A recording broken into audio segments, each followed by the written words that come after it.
As uncertainty surrounding COVID-19 has left many workers and small business owners concerned about the future, the Paycheck Protection Program has provided reassurances that their livelihoods would be protected.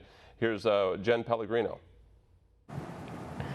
We're here with Jeff and Desiree Van Horn, owner of Lucky Road Running Stores. Jeff and Desiree, thanks so much for joining us. It's our pleasure. Thank you.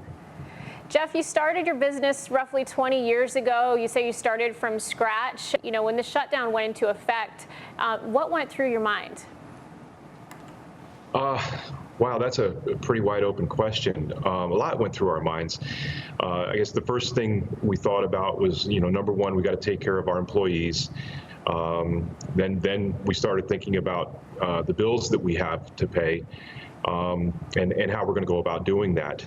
But yeah, there was definitely a fear factor. I mean, 20 years of work into building a life's dream, and then all of a sudden everything's in jeopardy. So yeah, there were a lot of thoughts that went through our head. And I understand you both have 3 stores now. How many people do you employ across those retail stores? On average, we've got roughly about 20 people, 20 staff, yeah. And so when everything was shut down, how did this affect your staff?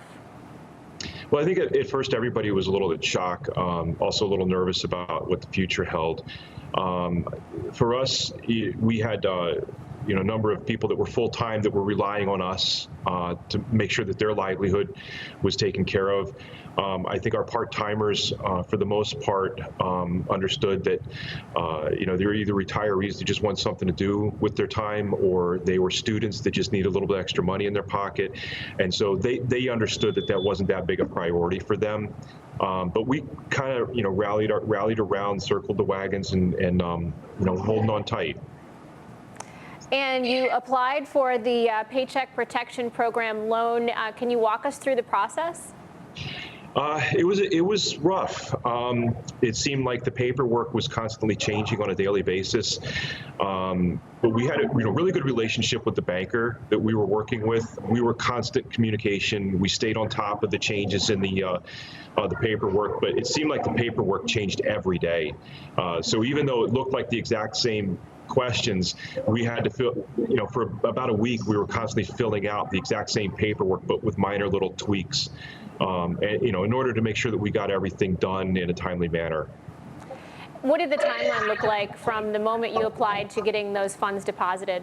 I think it was about, from the time that we started the process, 4 weeks, you think? About 3 to 4 weeks. From the time we started filling out all the paperwork and, entering into communication with our banker to the day that the application was submitted, I think it was another 2 weeks before the funds were actually in our account. And so you got those funds. What does this mean for you and for your employees? Well, it was a big sigh of relief. We know that at least for an 8 to 10 week period, we have enough money to make our payroll. So yeah, there was definitely later that afternoon when we realized the funds were in our account.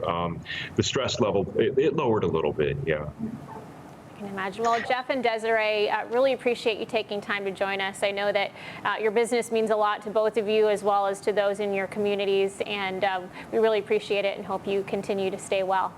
Thank you very much, Jennifer. Want to see more videos like this?